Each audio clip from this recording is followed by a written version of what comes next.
नमस्कार, साधना प्लस बिहार झारखंड देख रहे हैं आप। मैं हूं आपके साथ प्रगति चतुर्वेदी। खबरों की शुरुआत करेंगे, लेकिन उससे पहले एक नजर इस वक्त की हेडलाइंस पर।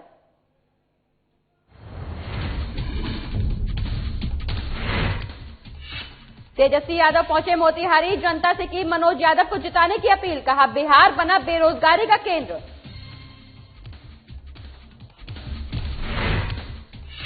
केंद्रीय मंत्री स्मृति ईरानी पहुंची मोतिहारी, कमल का बटन दबाकर सचिंद्र को विजयी बनाने की अपील। मौके पर कांग्रेस और आरजेडी पर बोला हमला।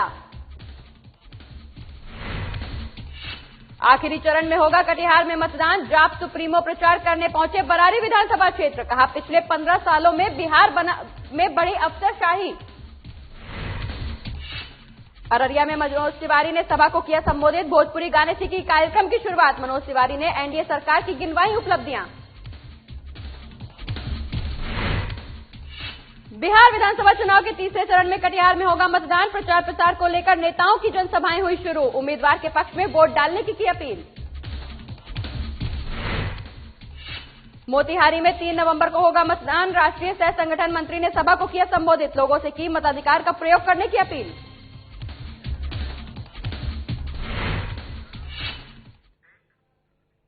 चलिए खबरों की शुरुआत करेंगे और बात करेंगे बिहार में विधानसभा चुनाव को लेकर। चुनाव प्रचार जारी है। इसी क्रम में तेजस्वी यादव पार्टी उम्मीदवार के पक्ष में चुनाव प्रचार करने मोतिहारी पहुंचे, जहां तेजस्वी यादव ने चुनावी सभा को संबोधित किया और कहा कि बिहार में एनडीए की सरकार 15 सालों से है, लेकिन बिहार बेरोजगारी का केंद्र बना हुआ है। इसी के साथ तेजस्वी ने जनता से मनोज यादव को जिताने की अपील भी की। आपको बता दें कि तेजस्वी ने पहली कैबिनेट की बैठक में 10 लाख युवाओं को रोजगार देने और शिक्षकों को समान काम के बदले समान वेतन देने की भी बात कही।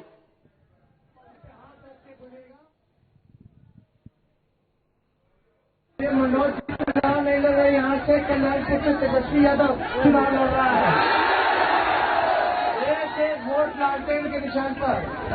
देखो भाई, नौजवान साथी, उत्साह जो है बूथ पे दिखाइएगा।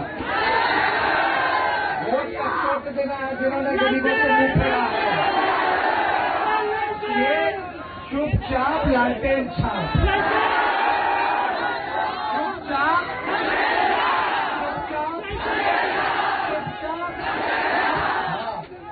एक वोट। हमने भी फैसला लिया, जब मौका दे रही है जनता हमको मुख्यमंत्री बनानी है, तो पहला मेरा कदम चलेगा, पहला हस्ताक्षर जो होगा देश के इतिहास से पहली बार 10 लाख नौजवानों को।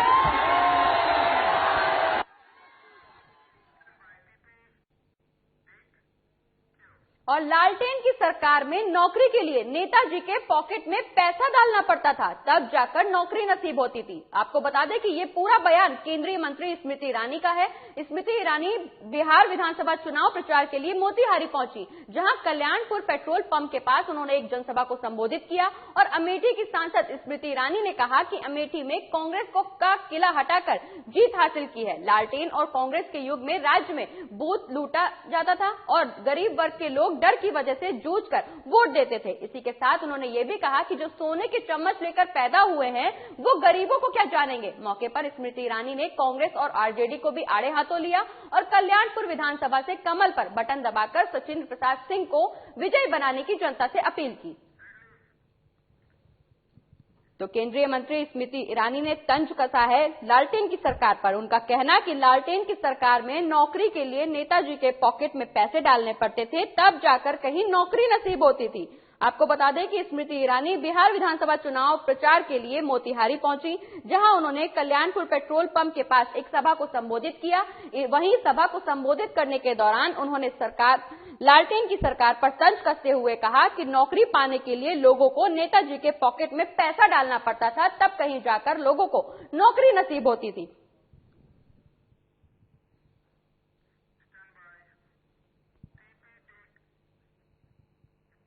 कटिहार में विधानसभा चुनाव का मतदान आखिरी चरण में होना है। आपको बता दें, जाप सुप्रीमो पप्पू यादव चुनाव प्रचार के लिए कटिहार में बरारी विधानसभा क्षेत्र पहुंचे, जहां जाप सुप्रीमो ने उम्मीदवार नसीम अख्तर के पक्ष में सभा को संबोधित किया। वहीं जाप सुप्रीमो ने आपको बता दें कि जाप सुप्रीमो ने अपने संबोधन के समय नरेंद्र मोदी से लेकर नीतीश लालू सभी पर आक्रामक रवैया अपनाया।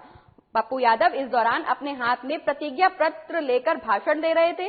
वहीं मुंगेर में मूर्ति विसर्जन के समय गोली लगने से हुई मौत पर बोलते हुए पप्पू यादव ने कहा, मुंगेर की एसपी लिपि सिंह को सरकार के द्वारा बर्खास्त कर देना चाहिए। पप्पू यादव ने इसी के साथ ये भी कहा कि पिछले 15 सालों में बिहार में अफसरशाही काफी बढ़ गई है और मेरी सरकार बनते ही इस अफसरशाही को वो खत्म करेंगे।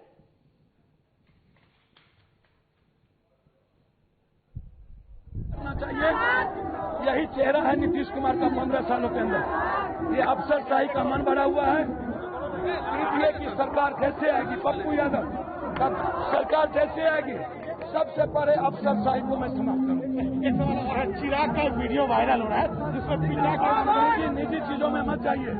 ये नीतीश कुमार, लालू यादव जी के परिवार, इन लोगों का यही धंधा है। ये लोग लोगों से भटकाने के लिए ऐसी बात करते हैं।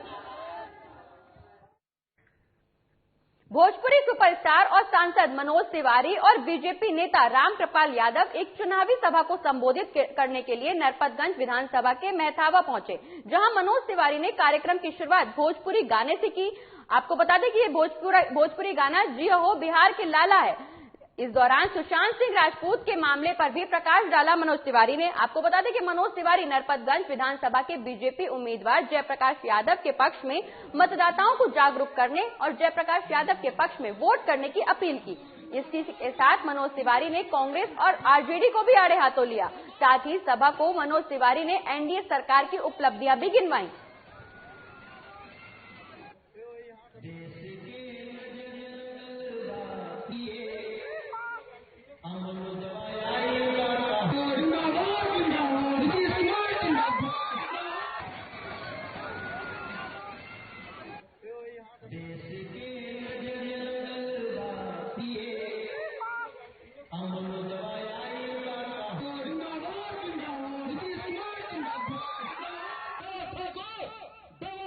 और खबरों में आगे बढ़ेंगे, लेकिन उससे पहले वक्त एक छोटे से ब्रेक का, जल्द लौटेंगे।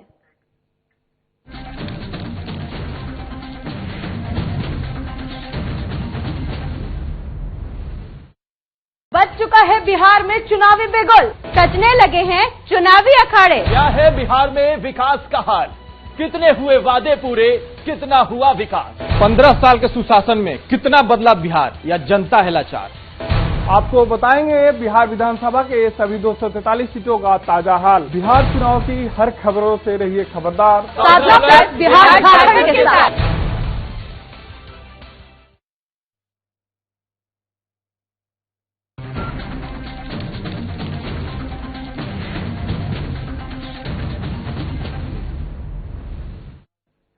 और ब्रेक के बाद स्वागत है आपका। खबरों में आगे बढ़ेंगे और बात करेंगे बिहार विधानसभा चुनाव की, जहां बिहार विधानसभा चुनाव के तीसरे चरण में कटिहार में मतदान होना है।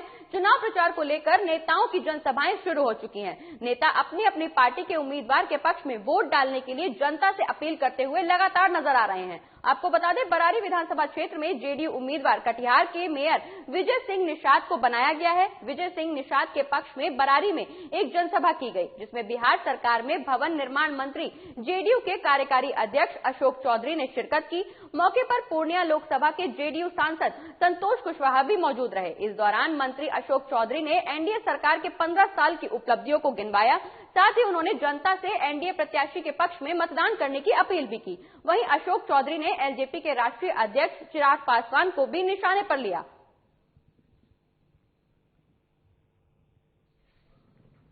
कमीशन चुनाव के समय एडमिनिस्ट्रेटिव पावर इलेक्शन कमीशन के पास रखता है। हमको लगता है इलेक्शन कमीशन अपने तरीके से इन स्थितियों को देखेगा और निर्णय करेगा। सर, एक चिराग पासवान का वीडियो वायरल हो रहा है जिसमें पिता के श्रद्धांजलि के पहले तैयारी किया, किस तरह से देखते हैं आप लोग? देखिए, चिराग पासवान जी खुद तो पहले हीरो बनना चाहते थे, लेकिन हीरो बन नहीं पाए। फिर पिता की बागडोर संभालने के लिए राजनीति में आए। अब उस वीडियो को निकलने के बाद जिन लोगों ने भी वीडियो जारी किया, तो बिहार की जनता देख रही है। क्या कहिएगा, ड्रामाबाज कहिएगा सीधे शब्द में? देखिए, ऐसा है कि शब्दों को, ये तो चुनाव का समय है ना, जनता को निर्णय करना है कि वो ड्रामाबाज हैं कि नहीं है। ये तो जनता वीडियो देखने के बाद निर्णय करेगी।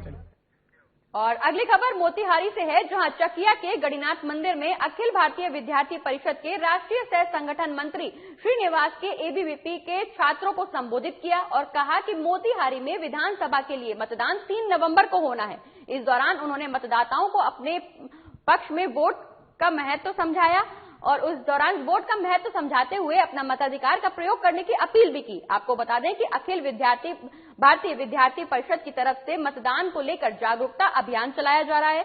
अखिल भारतीय विद्यार्थी परिषद का मानना है कि मजबूत लोकतंत्र की नींव मताधिकार के बल पर ही रखी जा सकती है। अपने वोट से मतदाता मनपसंद प्रत्याशी का चयन कर सकते हैं। इसी के साथ कहा कि लोकतंत्र की मजबूती में ज्यादा से ज्यादा युवाओं की भागीदारी सुनिश्चित करने के लिए एबीवीपी लगातार कोशिश कर रही है। इसे लेकर एबीवीपी कार्यकर्ता शहर से लेकर गांव का दौरा कर लोगों को मताधिकार के प्रति जागरूक करने का काम भी कर रहे हैं।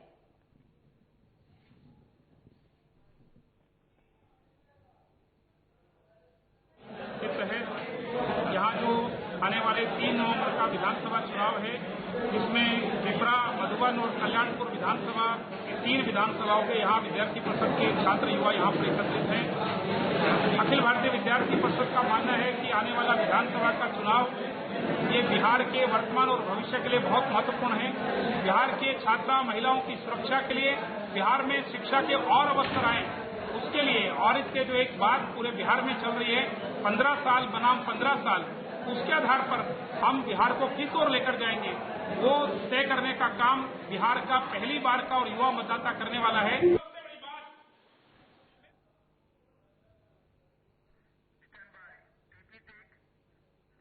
रांची टाटा नेशनल हाईवे 33 पर दुर्घटनाएं थमने का नाम नहीं ले रही। तमाड़ थाना क्षेत्र के नावाडी मोड़ के पास एक बाइक सवार को स्कॉर्पियो गाड़ी ने पीछे से टक्कर मार दी। इससे बाइक सवार बुरी तरह से जख्मी हो गया। वहीं स्थानीय लोगों ने जब 108 एम्बुलेंस को फोन किया तो एम्बुलेंस कर्मियों ने अपनी व्यस्तता बताते हुए कहा कि मौजूदा में कोई भी एम्बुलेंस उपलब्ध नहीं है। प्राइवेट वाहन की व्यवस्था कर जख्मी व्यक्ति को अस्पताल भेजने की सलाह देकर जिम्मेदारी से पल्ला झाड़ लिया। इसी को लेकर अब सवाल ये उठ रहा है कि जहां एक तरफ सरकार 108 एम्बुलेंस की सेवा 24 घंटे बहाल करने की बात करती है, वहीं दूसरी तरफ लचर व्यवस्था में सरकार के दावे लगातार खोखले नजर आ रहे हैं।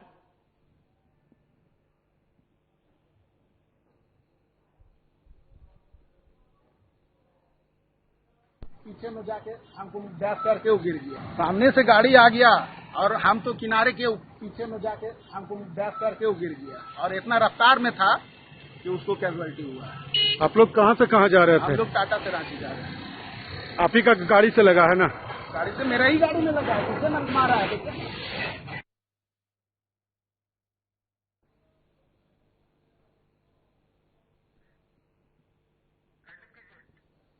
तो रांची टाटा नेशनल हाईवे पर दुर्घटनाएं लगातार बढ़ती हुई नजर आ रही हैं। आपको बता दें, नावाडी मोड़ के पास एक बाइक सवार को स्कॉर्पियो गाड़ी ने पीछे से टक्कर मार दी, जिससे बाइक सवार बुरी तरह से जख्मी हो गया।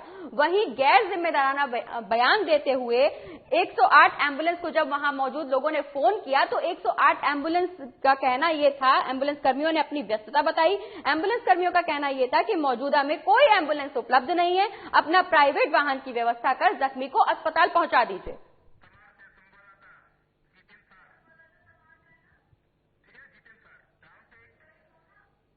और इसी खबर पर ज्यादा जानकारी के लिए हमारे संवाददाता जितेन सर हमारे साथ जुड़ गए हैं। जितेन, बड़ा गैर जिम्मेदाराना बयान दिया है एम्बुलेंस कर्मियों की तरफ से। जी, ये रांची टाटा मार्ग है, तमाड़ थाना क्षेत्र के रोगड़ी स्कूल के पास नावाडी मोड़ के पास जो हादसा हुआ है वो दर्दनाक हादसा था।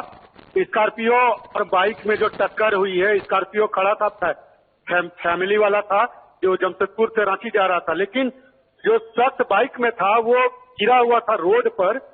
उसका स्थिति इतनी नाजुक था कि जब वहां के स्थानीय लोगों ने 108 एम्बुलेंस को कॉल किया गया, लेकिन उन्होंने कहा हम लोग बिजी है, नहीं जा पाएंगे।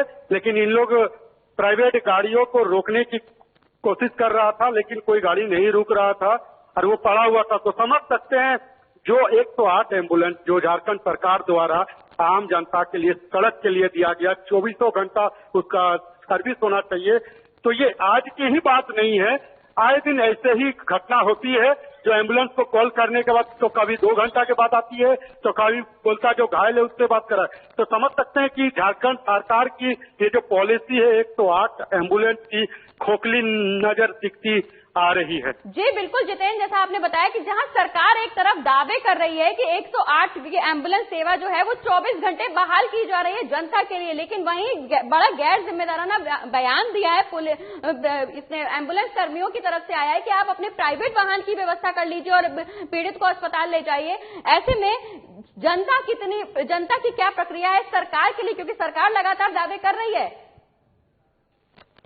जनता की बात कहा जाए तो जनता काफी नाराज है और निराश भी है। जो चीज हर वर्ष की तरह जो 5 साल में चुनाव आते हैं, अपने वो मतदान करते हैं, वोट देते हैं, स्थानीय विधायक चुनते हैं, सांसद चुनते हैं, जो सरकार बनती है, लेकिन सरकार बनने के बाद अलग अलग नियम, अलग अलग कानून लागू होता है। तो जो रोड एक्सीडेंट होता है, ये रांची टाटा मार्ग ना जाने कितने मौतें हो चुकी है, ये किसी को नहीं पता है। लोग घायल होते हैं, कभी हॉस्पिटलों में डॉक्टर नहीं रहते, डॉक्टर के अभाव में दम तोड़ देते हैं, लेकिन सरकार की जो पॉलिसी है वो जमीन पर नजर नहीं आती है, लोगों के बीच नहीं आता है। जो आज सामने दिखा सड़क हादसे में एक युवक जो जिस तरह गिरा हुआ है, तड़प रहा था, लेकिन एम्बुलेंस नहीं पहुंचा, ये सबसे बड़ा सर्वनाश घटना है। जी बिल्कुल जितेंद्र, जैसा कि आपने बताया सरकार के दावे लगातार खोखले नजर आ रहे हैं। जितेंद्र बहुत बहुत शुक्रिया ये तमाम जानकारी हमारे दर्शकों तक पहुंचाने के लिए। और सरकार के दावे लगातार खोखले नजर आ रहे हैं। खबरों में आगे बढ़ेंगे, लेकिन उससे पहले वक्त एक छोटे से ब्रेक का, जल्द लौटेंगे।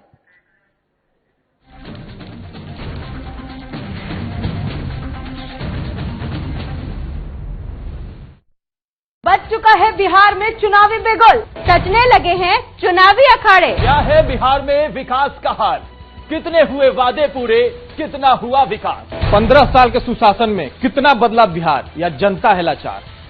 आपको बताएंगे बिहार विधानसभा के सभी 243 सीटों का ताजा हाल। बिहार चुनाव की हर खबरों से रहिए खबरदार। बिहार झारखंड के साथ।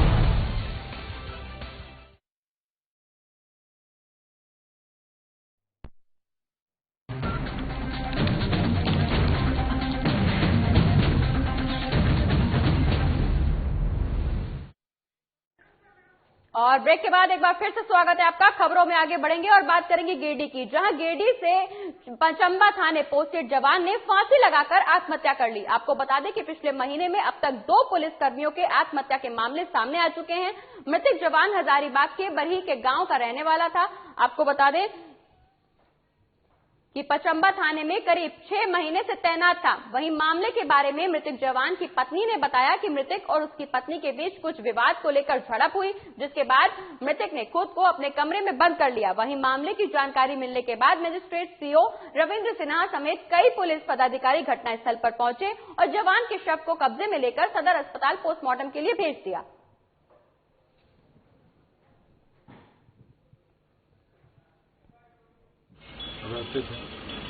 जिनकी पोस्टिंग पचम्बा थाना में थी और पता चला सुबह में कि ये फांसी लगा आत्महत्या कर लिया है। और क्या कारण था तो इन्वेस्टिगेशन से पता चलेगा।